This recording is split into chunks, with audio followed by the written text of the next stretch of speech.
Hi everybody, welcome to the channel and welcome to Mastering Your Airbrush. I'm going to give you some little tips that I would recommend for a beginner that you do. It will make your life a lot easier because we all know what it's like when you're a beginner.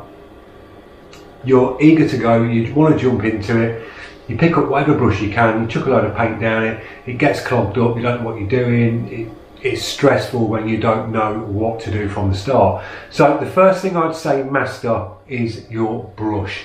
Now get your brush out of the box and learn how to break the brush down. So disassemble the brush. You're not going to go right down to the bare bones of it, but just strip it down to a point where you think, yeah, that's good for cleaning. And master how to strip it down, where the pieces go. So if you do start out painting, you're not going to get stuck if something goes wrong, like the airbrush starts to bubble back or it's not spraying, the trigger's sticking. If you've not learned how to strip the brush down, that becomes even harder to fathom out on what's wrong with it and why it's not spraying. So it's always good to learn how to break the brush down, clean it, put it back together and keep it maintained. The next thing that you really need to master is getting your paints thinned correctly and what paints to use. When you're a beginner, you tend to go cheap and you buy the cheapest paints you can get your hands on, which is paints like this. These are £1. This one's £1 a bottle and this one's about £1.60 a bottle. Yes, this stuff sprays amazingly well and it works, but you've got to know how to thin it down to the correct consistency. If you're using metallics and things which are like a thicker bodied paint than a normal like opaque acrylic, you'll need to know your brush sizes, tip sizes, what are best for thicker paints. So there's a lot to learn, guys. Mastering your paint is trial and error. It's a case of a few drops of your paint, and if you're using water-based acrylics, drops of water, get it to a consistency like base it around semi-skimmed milk. Can go a little bit thicker. But if you base it to that sort of consistency and a really good stir up when you are mixing paint as well, because if you're using these thick bodied ones like this, you can just see it as a big blob. It's good to get an actual brush, a paint brush, an artist brush, and mix it with that. It really breaks down them heavy bodied pigments in the thick acrylics so you can spray it. So paint consistency to the consistency of skimmed milk and you'll be good for airbrushing. Now pressures, a lot of people tend to go too high, and this goes down to your paint as well. If your paint's really thin and you've mixed it and think, oh crikey, that's really thin, you can see it really sloshing around thin, start to bring your pressure down on your airbrush. Knock it down, set a ballpark around 20-25 psi normal running, but if you are getting thin paint, you've mixed a thin batch up, just start to bring your pressure down. If you've got thicker sort of paints, you might need to up your pressure. It's just so that the air and the paint as they mix, it atomises, and you'll know this when you come to spray. If it's going down very grainy on that sort of like mid pressure and you're spraying it, your paint could be too thick, or you've not got your air pressure up enough. Or if you are going in real detail and you see the paint spiderweb, it can be your pressure too high when you're going up close, because that air pressure is 20 psi, it's getting closer and closer, it wants to push outwards, so it sprays the paint out. So it could be your air pressure too high when you're going up close, or it can be your paint too thin. Even if you have low pressure, you can have really thin paint, you can still spiderweb it if you've not got the correct pressure and drop it down even more. So it's learning that, you've got to master that. So stripping of the brush, first thing you do, get it out of the box, have a good look at it, take it apart, put it back together, have a look at where all the seals are and things like that. Then start to master your paint, getting your consistencies right, so you know you've mixed a decent consistency there. You can go like that and go, yeah, that's going to spray, right, let's move on to the brush. You've got to master this trigger. You have to get your trigger control down. As a beginner, it's part and parcel of airbrushing. You have to know how to work that trigger to get the paint to the exact amount you want it, because that trigger goes down and you start to move back. The more you move back, it's taking the taper out the needle that goes to the nozzle, and as you move back it's opening the gap up between the needle and the nozzle, which lets more paint out.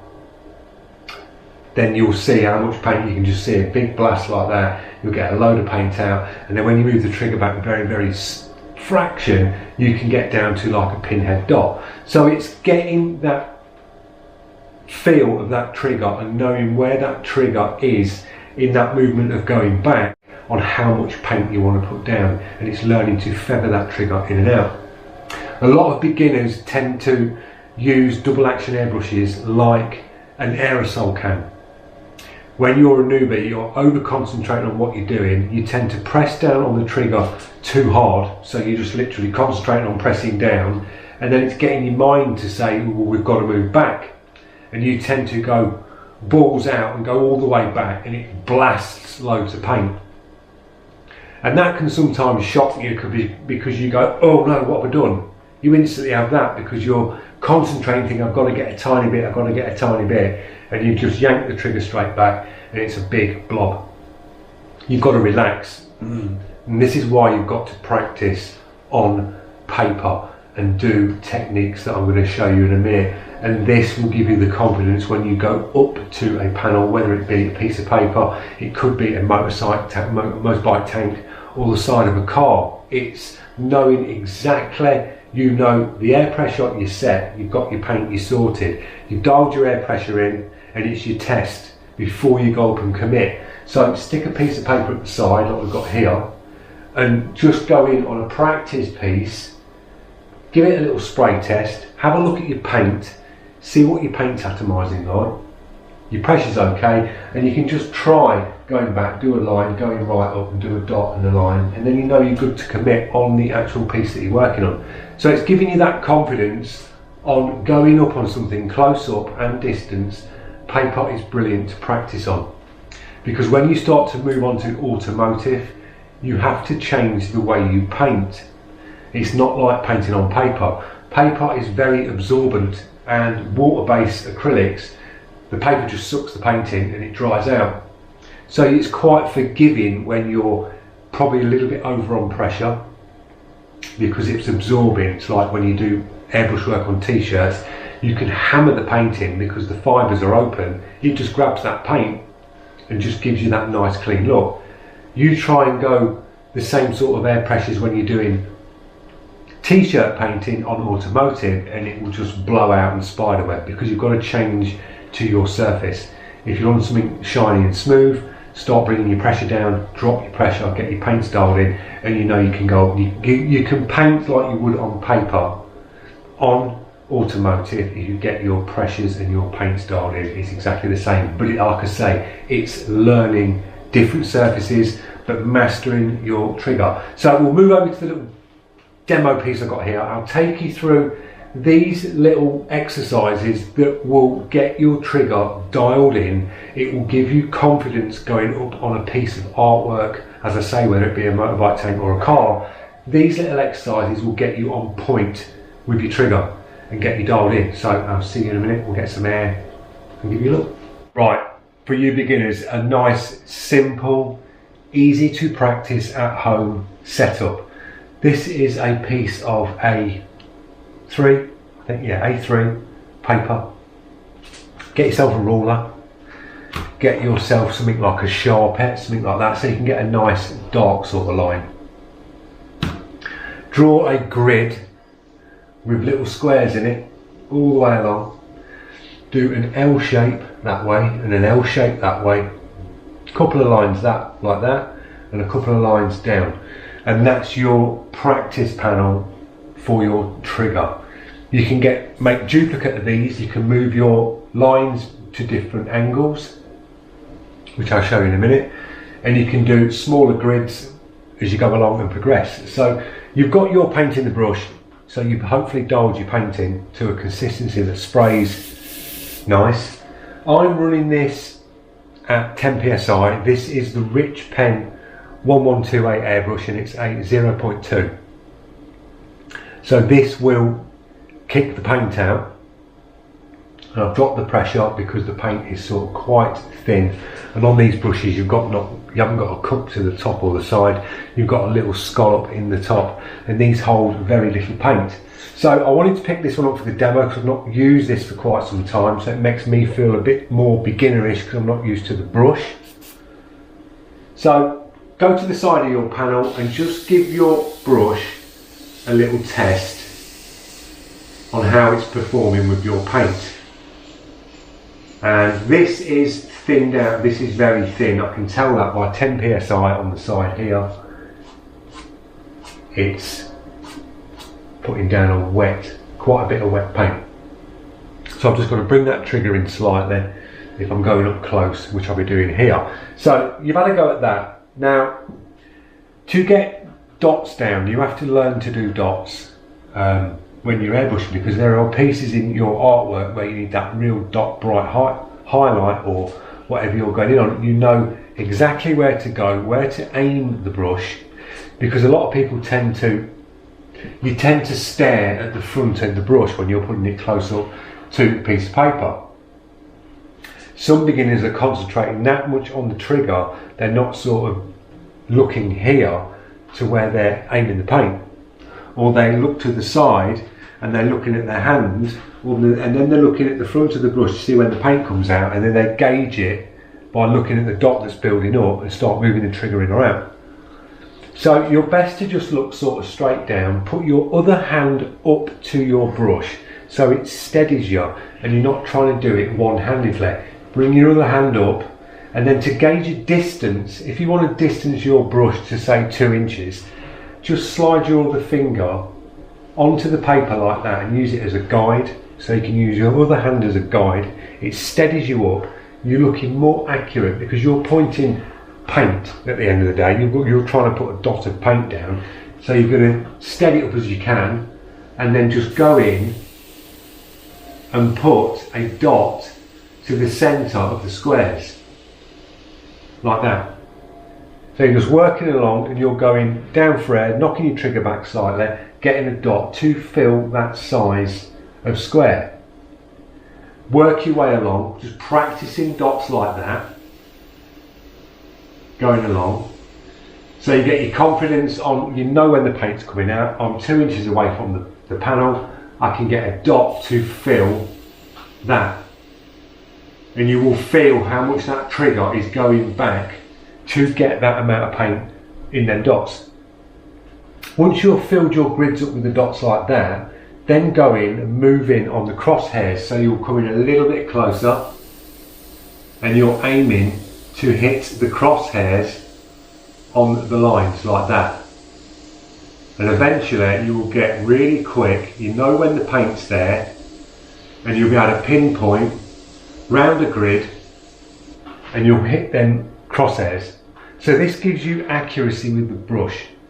It gives you've got to concentrate and bring your trigger back so you get the maximum amount of paint to fill the first square, and then when you're going on the crosshairs you're going for a smaller dot. So it's making you concentrate on your trigger movement going backwards and forwards to get the dots, and it's giving you accuracy when you go into a piece of artwork. If you're going up to a portrait and you need to put a dot highlight on part of the eye, and that eye is probably no bigger than the end of that bottle of paint, it's quite a small area to go in and sort of straight on the bat and go bang and hit it. But when you practice this and going in on crosshairs, you know exactly, you're pointing your brush at the right point, and then you can just go bang and you've got your highlight, job done. You instantly can go in. So that gives you your accuracy and your sort of dot skill going down small with your trigger. So the next one to master is your sort of line work. They always say dots and lines. You mainly do what is called like a dagger stroke. In airbrushing you do a stroke where you put your paint down, and then when you take your paint off you get a sort of nice faded out bit at the end. So you're getting that nice fade, or you're coming in and you're getting like a point. It tapers down to a point, tapers down to a point. These strokes here in airbrushing, you will use all the time. It is a guaranteed sort of movement that you do with an airbrush. If you want to do round sort of like shade round jaw lines and you're going round like that, you're doing that on and off trigger movement to get the paint down, whether you're backing off or whether you are up close. You're doing that same movement, the on off, and you'll find that when you paint like portraits and things like that, you'll be doing a lot of these techniques. You probably won't compute it when you first start painting, but you will use dots, you will use lines, you'll use broad strokes for shading, and that's what airbrushing is about. It's mastering that trigger to get these down, because these are the things that you will need to paint these pieces of artwork. So you've got an L-shaped line here, and you're aiming to put a line between the two like this. Doesn't matter if you're going over the lines, but you're aiming for something like this. And you'll be getting lines like this for a start. You'll get the thick lines like this. And you're aiming just to fill from here to here in a half moon, on and off the trigger, keeping your air on, bringing that trigger back, bringing the paint out, and then when you come to the end of the stroke, taking the paint off and keeping the air on. So you can practice these this way. And what's good about doing lines different ways, you're not consistently doing lines this way, like this, learning this. You're just moving the brush one way. Airbrushing is I find it, if you are more relaxed and sort of sketch like you sketch with a pencil, how you can put that real light when you're sketching and do very light shading. I tend to paint like that, so you paint like you're doing it with a pencil, but light, and sort of sketch it, and you're always moving. A sketching hand is very sort of fast and fluent and movement, so that's what you got to do with an airbrush. You can't be rigid with an airbrush doing lines like this, and you've got to just move with it and just flow. The more relaxed you can get with it, the better your lines will come out. You'll get nice point to points.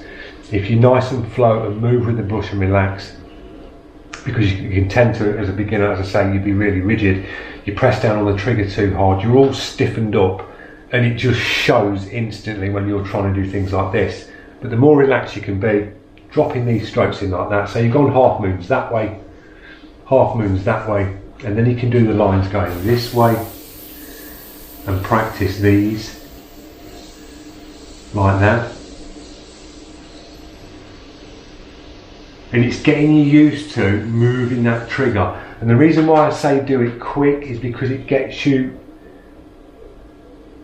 computing it a lot faster if you're doing it quicker. If you're going something really, really slow into it, you've got to move, and it makes you move that finger, get the paint out, and you can learn to bounce that trigger to where you want when you speed up. And then if you need to slow down, you've got the movement dialed in, because you can do it quick.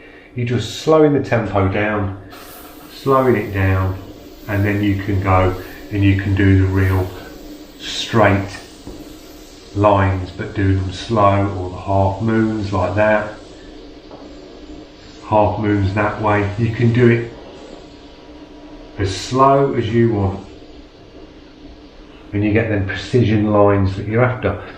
So I always find it's best to move fast on this for a start, so you get that relaxed feel with the brush. So you're moving quick, flowing with it, getting the angles left and right, moving in nice and quick, boom, boom, boom, boom. Get your dots down. Go through a panel like this in about 5 minutes. Drop your dots down, move straight onto the next one, do that, move straight onto the next one, do that, straight onto the next one. Don't come to the point where you're not thinking about it, and you can just go, right, I'm doing lines there, I can drop a half moon there, oh, let's do some dots, you like that, and then you're doing this. You're moving round and getting them techniques quick, and it becomes very, very, you take it in really quick then, and your finger movement, you don't have to overthink it. You can just pick the brush up and you know, right, bang, dots, bang, lines. And it's good to move around a panel quick. It gets your mind going from half moon to that, trigger, trigger, trigger, trigger. It makes you learn it a lot faster, that's what I find. So nice, simple techniques, guys, with this. Just an L that way, draw an L that way, do some half moons, aim to get your points either side. You'll start getting thick lines at the start like this, and you'll get big build up either sides. You're aiming to bring that paint on, take that paint off. So you're coming onto your line. Use your lines to start off with. So you've got air, you're coming up to this piece here. You put your air on, drop your paint in now, where the line is, drop your paint in, come round, start taking your paint off, but keep your air on. And then you'll start getting point to point as you're moving and flowing with the brush. And it's just practice. It's mastering these things with this. But the first one, brush, strip your brush down, know how to fix it and clean it, because you can be practicing on these for 20-30 minutes with water-based acrylic, and if you're in a warm room, you'll start getting, your paint will start to thicken up in the cup. You won't realise it. You'll be spraying 1 minute and then it's clogged, and you go, oh no, what's wrong with it? And you're doing that, it's bubbling up, there's no paint coming out, because you've not learnt how to strip it down. So I'd say learn that first. Get your brush, strip it down, maintain it, see how it works, then dial your paint in, dial your air pressure in, and then do these simple techniques here, but get fast, sharp at it, so you can go straight in, bang.